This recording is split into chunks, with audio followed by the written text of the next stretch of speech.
Tavolo tecnico in prefettura Udine per definire gli ultimi dettagli in vista della tappa del Giro d'Italia in programma il 24 maggio prossimo, con partenza da Mortegliano e arrivo a Sappada. Sì, per definire diciamo così, i dettagli operativi soprattutto per quello che riguarda la viabilità, oggi ci sono tutti gli attori e quindi prenderemo atto di quelle che saranno le particolari esigenze e soprattutto per quello che riguarda il traffico locale ma anche il trasporto pubblico e io credo che definiremo come sempre un piano che è all'altezza della situazione. Situazione sotto controllo, come si dice, però piano B, piano C, bisogna giocoforza sempre tenerlo pronto. No?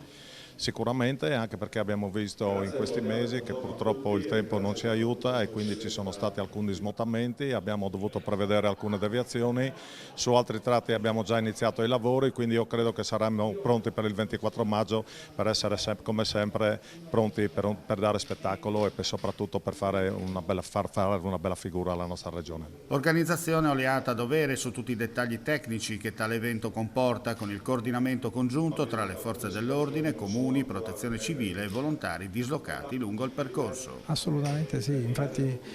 abbiamo fatta questa riunione con congruo anticipo in maniera da arrivare il 24 maggio avendo sviscerato tutte le problematiche che si possono presentare. Diciamo che la partenza sarà da Mortegliano, ci saranno